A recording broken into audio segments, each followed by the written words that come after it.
오늘은요 마태복음 11장과 12장에 있는 말씀을 함께 나누겠습니다.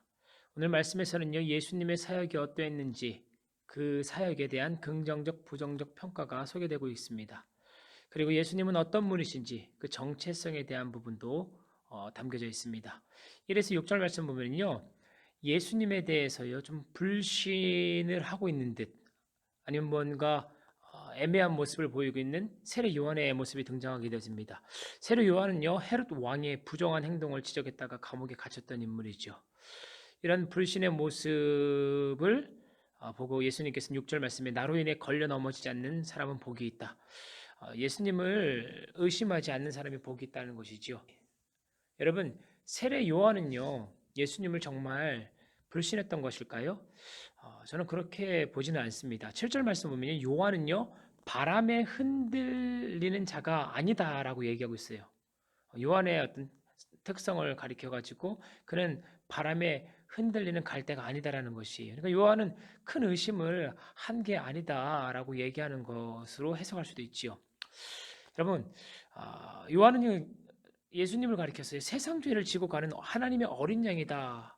분명히 예수님에 대한 바른 인식이 있었습니다. 그런데 요한이 뭔가 다소 의심했던 부분들은요. 2절 말씀을 통해 우리가 깨달을 수 있지요. 2절 말씀입니다. 그리스도께서 하신 일들을 감옥에서 전해 듣고, 요한은요.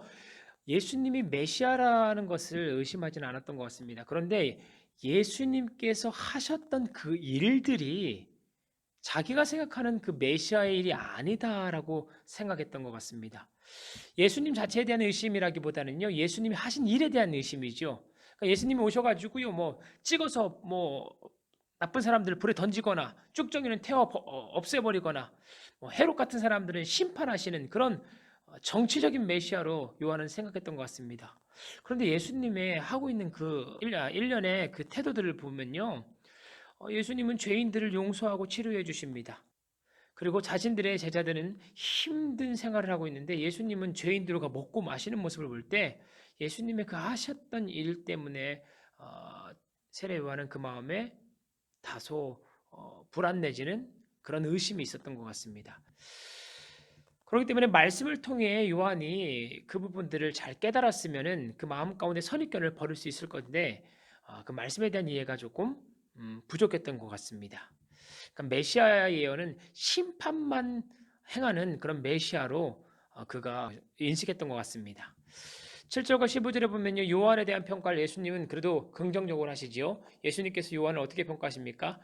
바람에 흔들린 갈대가 아니다. 아까 말했죠. 그리고 좋은 옷을 바라는 그런 사람도 아니다라는 것입니다. 실제 요한은요. 낙타털 옷을 입고요. 가죽들을 메고요. 석청을 먹으면서요. 예수님 예비하는 자였죠. 그리고 광야에 외치는 소리였습니다. 그런 요한의 사역을 예수님은 긍정적으로 평가하셨던 것입니다. 12절에 보면요. 하나님 나라의 침략이 기록되어 있는데 세례자 요한 때부터 지금까지 하늘나라는 힘을 떨치고 있다. 침략을 받고 있다. 뭐 이런 말씀인데 바이블 타임 보시면요. 여기서 말하는 침노, 힘은요. 천국은 더욱 역동적으로 많은 사람들에게 열려 있다. 뭐 이방인들이나 세례나 청년. 왜 그러냐면 여기서 말하는 힘이나 침략이라는 것을요.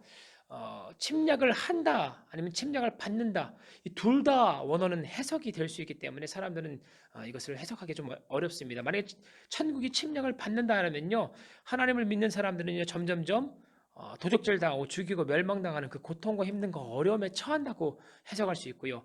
하나님의 나라가 자꾸 세상에 침략해 들어온다라고 우리가 해석하게 되어지면요 우리는요 점점점 하나님의 그 나라, 하나님의 복음이 흑암의 권세의 그 역사를 꺾게 되어지고요. 우리의 삶엔 날마다 갈면 갈수록요 은혜가 주어지고요. 하나님의 그 긍휼이 우리의 삶에 주어진다는 것을 말하게 되어지는 것이지요. 그러니까 해석이 전혀 다르게 된다는 것을 여러분 깨달으시고요. 실질적으로 그냥 힘을 뻘치고 있다는 것은요. 하나님의 나라가 힘이 있어서요. 그 문이 활짝 열려 있어서요. 이제는요 예수 그리스도로 말미암아 이방인이나 세리나 창녀들에게까지 하나님의 역사가 하나님의 은혜가 주어지게 되었다라고 여러분들이 그쯤 보시면 될 것 같습니다. 여러분 20절에 보시면요 고라신 벳세다 나오지요. 하나님 나라를 배척한 나라들입니다. 갈릴리 북쪽 해변에 있었던 고라신과 벳세다입니다. 또 거기 보면 가버나움이 있습니다. 예수님이 주요 사역지지요. 너 가버나움은 내가 하늘에까지 높아지겠느냐.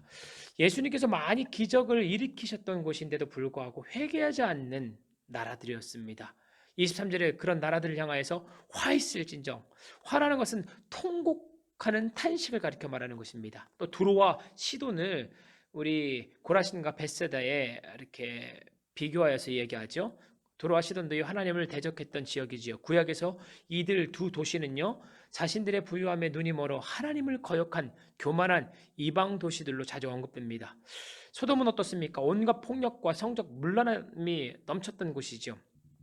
여러분, 고라신과 벳사다에는요, 하나님의 나라가 임했습니다. 기사와 표적과 능력이 많이 나타났습니다. 그럼에도 불구하고 하나님 아버지를 불신했던 나라라는 것이지요.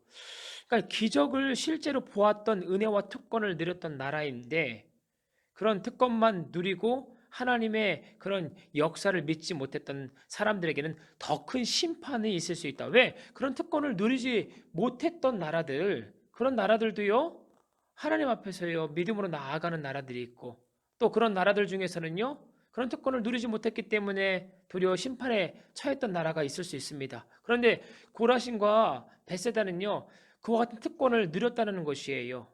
하나님의 나라가 그 안에 임해서요, 기사와 표적과 능력이 많이 나타났음에도 불구하고 회개하지 않았다는 것이지요. 25, 27절에 보면 지혜로운 자들에게 숨기시는 하나님의 모습이 등장합니다. 지혜로운 사람들은 누굽니까? 스스로 똑똑하다고 여기는 사람들. 이사야 29장 14절에 기록되어 있죠. 어린아이 어떤 사람일까요? 선택받은 자들. 27절에 말하는 어떤 사람들이 선택받은 사람들일까요? 그들은 아마도 무식하고 약하며 그래서 겸손하여 수용적인 태도로요 하나님을 의지했던 사람 아닐까요? 그러니까 현재적 심판은요 어떻게 보면 하나님의 계시가 우리에게 숨겨지는 것을 말할 수 있습니다. 그리고 현재적 축복은 무엇입니까? 우리에게 계시가 폭로되어지는 것이죠. 성경의 예레미야 33장 이렇게 말합니다. 너는 내게 부르짖으라. 그럼 내가 응답하였고 내가 알지 못하는 크고 비밀한 일들을 보이리라. 여러분 하나님 앞에 부르짖어 기도하시기 바랍니다. 그러면 하나님께서 우리에게 그 계시한 부분들을 숨기지 아니하시고 폭로하여서 우리에게 크고 비밀한 일, 그 역사를 이루어 나가실 줄 믿습니다. 예수님도요 실패하실 때가 있습니다. 가버나움에 가가지고요 암만 기사와 표적과 능력을 행했음에도 불구하고 그의 사역은 실패했습니다. 그렇기 때문에 우리가 하나님 앞에서의 사역이 실패했다고요 너무 좌절할 건 또 아닙니다. 왜? 하나님 편에 서 있다 하더라도요 우리의 삶엔 실패가 있을 수 있다는 것이에요. 열매를 알아 그 사람을 안다고 해가지고 사역에 너무 열매가 없다고 해가지고 하나님이 우리의 삶에 함께하지 않는다라고 너무 단언하면 안 된다는 것이지요.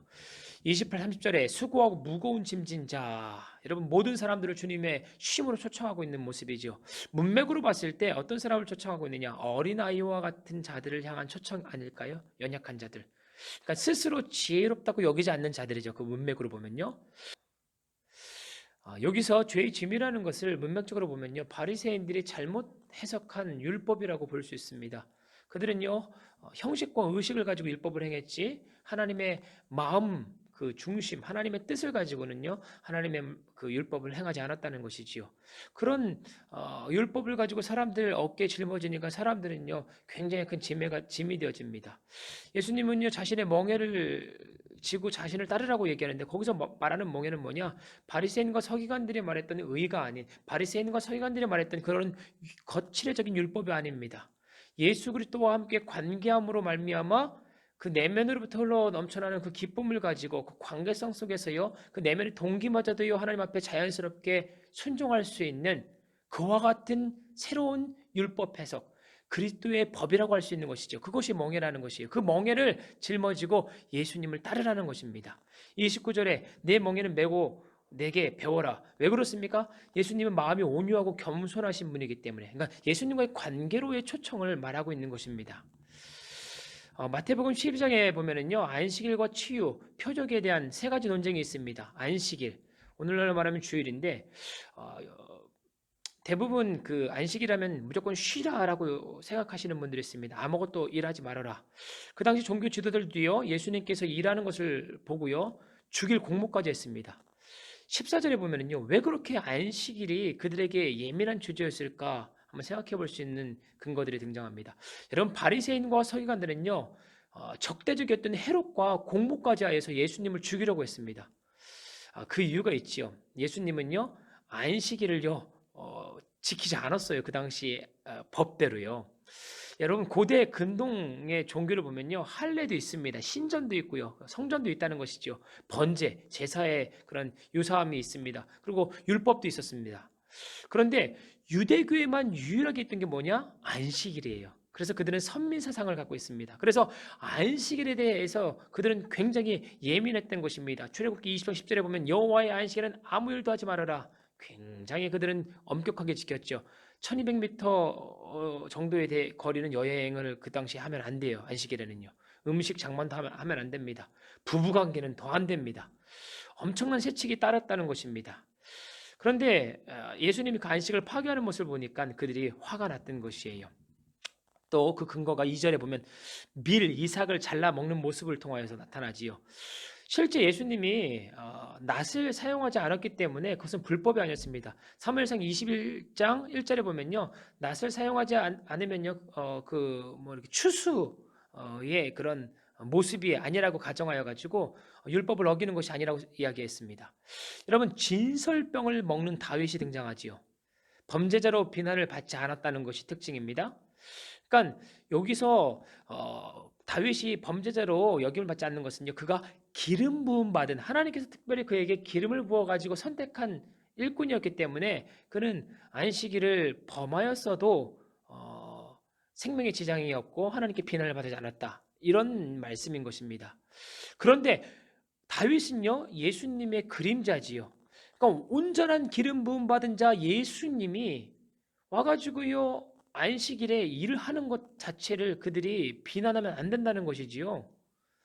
특별히 안식일의 주인 되신 예수님께서는 일하신 목적과 의도가 있었습니다. 왜? 안식일에 주인이 누구고 안식일의 목적이 무엇이고 안식일을 향한 하나님의 마음과 뜻이 무엇인지를 가르쳐 주기 위해서 안식일날 병자도 고치고 안식일날 일도 하시고, 근데 거기에 보면 다 그 일과 고치는 그 일들은 생명과 연관되어 있습니다.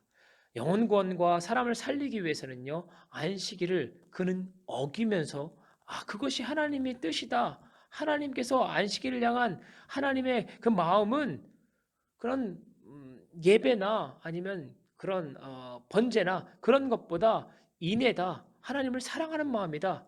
하나님을 사랑하는 마음은요 곧 이웃 사랑으로 여러분 우리에게는 확장될 수 있다는 것을 기억하시기 바랍니다. 여러분 우리가 안식을 지키는 모습이요 너무 율법적이거나 구약 형식으로 지키고 있다면요 여러분 돌아보셔야 됩니다. 하나님의 마음을 가지고요 안식일을 지켜야 된다는 것이죠. 주의를 지켜야 된다는 것이죠. 여러분 7절 8절 보면요 안식일의 참된 목적이 어떻게 기록되는지를 우리에게 말하지요. 인간은 안식일 위해 창조되었는데 6일째 창조받은 다음에 바로 눈을 뜨자마자 7일 맞이했을 때 쉬었죠. 이건 뭐냐? 안식하기 위해 인간은 창조받았다. 이렇게 우리가 볼 수도 있는 것이죠. 그런데 타락으로 인해서 그 쉼이, 그 안식이 깨어지게 되었습니다.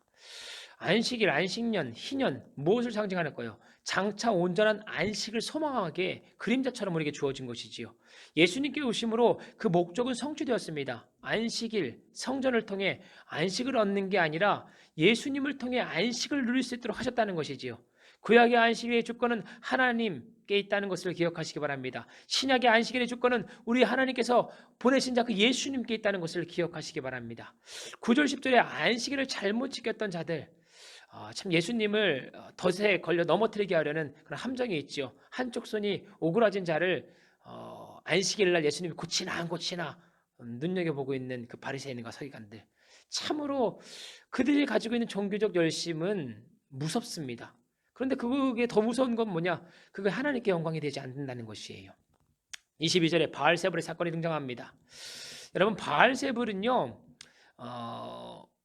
그 어원이 불명하지 않습니다. 뭐 귀신들의 우두머리 우리 이렇게 얘기하고 있는데 어원은 불분명합니다. 근데 후천적으로요 제가 봤을 때 눈멀고 말하지 못하는 사람이었던 것 같습니다. 후천적으로 귀신이 들려가지고 그랬던 것 같지요. 근데 23절에 보면요 그 후천적으로 귀신 들려가지고 보지 못하고 말하지 못했던 사람을 고친 그 사건을 통해서 놀랐다. 근데 여기서 말하는 놀랐다라는 원어가 너무 놀라서 정신이 나갈 정도로 놀라는 것을 얘기합니다. 24절에 보면은요, 예수님께서 사단의 힘을 덧입어 귀신을 쫓아냈다고 그들은 이야기합니다. 기사와 표적 사건을 부인할 수는 없습니다. 근데 그 근원 자체, 그 에너지 자체가 이제는 마귀에게 있다라고 그들이 예수님을 모함하고 있는 것입니다. 여러분, 귀신이라는 것은요, 모든 귀신은요, 하나님을 대적하여 쫓겨난 천사들을 가리켜 귀신이라고 얘기하지, 무슨 사람이 죽어가지고 구천에 떠든다, 이런 게 귀신이 아닙니다. 그것은 성경적이지 않은 것이지요. 어, 귀신은요, 하나님을 불신하게 만드는 존재지요. 그리고 사단들끼리는 분쟁을 하지 않습니다. 이런 원리를 가지고 예수님은요, 내가 귀신의 힘을 가지고 어떻게 지금 그 병, 그러니까 귀신이 좋아하는 병을 쫓아내겠느냐? 그러면 나라가 대적하는 거 아니겠냐? 귀신과 귀신이 대적하는 거 아니겠냐? 이렇게 이야기하면서 서기관과 바리새인들의 그런 말도 안 되는 이야기를 반박하시는 것입니다. 29절에 보면은요, 하나님의 영이 더 사단의 영보다 강하다라고 얘기하는 부분들이 있습니다. 힘센 사람. 여기서 말하는 힘센 사람들은요, 사단을 가리키는 거겠고요. 그리고 사람들을 가리켜서 어떻게 표현해? 세간. 세간이 뭐냐? 힘센 사람들을 장악하고 세간을 털어간다. 그러니까 마귀를 장악하고 마귀에게 붙들린 사람들을 털어간다. 거기에 침투, 결박, 물건을 다시 찾아오는 자는 누굽니까? 예수님이시죠. 하나님의 능력으로요, 복음 선포하는 사람들을 가리켜 얘기하는 것이겠지요. 우리도요, 마귀에게 눌린 사람, 우리 눈엔 마귀가 힘세 보일지 모르지만 마귀보다 더 힘센 사람 하나님이 등장합니다. 하나님이 함께 하심으로 말미암아, 예수님이 이 땅에 오심으로 말미암아 마귀의 권세가 꺾였습니다. 십자가로 말미암아. 그것을 기억하시기 바랍니다. 30절에는요, 나와 함께하지 않는 사람은 나를 반대한다. 중립은 없다는 것이에요. 차든지 뜨겁든지 하는 것이죠. 우리는 31절, 32절 보면요, 성령을 모독하는 죄, 예수님의 사역을요 고의적으로 거부하는 사람들이 성령을 모독합니다. 왜? 예수님의 사역에는요 성령이 함께하시기 때문인 것입니다. 그러니까 예수님께서요 성령을 통하여 가지고 귀신을 쫓아내고요 놀라운 기사와 표적과 능력을 행하는데, 그 예수님을 부정하는 것은 뭐냐? 그 예수님 안에 역사하는 성령을 부정하는 것이지요. 그것을 성령이 모독하는 죄라고 얘기합니다. 그런데 예수님의 사역과 성령의 사역을 우리가 분리해서 보기는 어렵습니다. 그렇기 때문에 이 말씀을 통해 가지고 이보다 심오하게 더 나아가서 해석할 필요는 저는 없다고 생각합니다. 39절 41절에 보면 요나의 표적, 요나의 표적은요 예수님이 부활하시는 그런 표적을 말씀하시는 거지요. 땅 속에서 3일 계실 예수님, 요나가 물고기 뱃속에서요 3일 동안 갇혀 있었던 그 모습을 가지고 얘기하는 것입니다. 41절에 보면은요 솔로몬보다 크신 분 누구십니까? 예수님입니다. 남쪽 여왕은요 이디오피아의 시바 여왕을 가리키고 있습니다. 그러니까 솔로몬은요 예수님의 그림자를 가리킵니다. 솔로몬보다 예수님은 더 지혜로우십니다. 46절에서 50절 마지막이지요. 누가 나의 어머니면 누가 나의 형제들이냐. 여러분, 가족을 통해 역사하는 사단을 느꼈던 예수님은요 하나님의 뜻을 이루기 위해 단호하게 물리치고 있는 그 모습을 보이는 것입니다. 그렇다고 해가지고 가족을 돌보지 말아라, 무조건 그냥 가족을 그냥 내팽개치고 가족이 얘기하는 것은 귀 기울이지 말아라, 이런 얘기가 아닙니다. 그 당시에 예수님의 형제들이 이 사건 속에서 오게 되었을 때 그들의 마음 가운데 예수님을 향한 불신이나 아니면 예수님을 향한 어떤 그릇된 마음들을 가지고 이야기했을 수도 있다는 것이에요. 문맥적 배경을 보면요. 그런 가운데 가족으로 인해 가지고요 하나님의 뜻이 뒤로 제껴지는 것에 대해서, 우선순위가 바뀌는 것에 대해서는 예수님께서 타협하지 말아라, 이렇게 얘기하는 것입니다. 여러분, 다양한 관점을 가지고 함께 나눴습니다. 오늘 하루도 여러분 개개인에게 주신 하나님의 말씀을 부여잡고 승리하시기 바랍니다. 하나님께서는요 반드시 여러분들의 삶을 붙들어 주시는 좋으신 하나님입니다. 율법적으로 너무 매이지 마시고 하나님과의 관계성 속에서 자유하시기 바랍니다. 진리를 알지니 진리가 너희를 자유케 한다. 그 자유와 참된 기쁨을 만끽할 때 우리는 하나님과의 관계성 속에서 이것이 기독교구나, 이것이 하나님을 따르는 것이구나, 이 기쁨을 가지고 우리는 신앙생활을 할 수 있게 되어지는 것입니다. 내일 뵙겠습니다.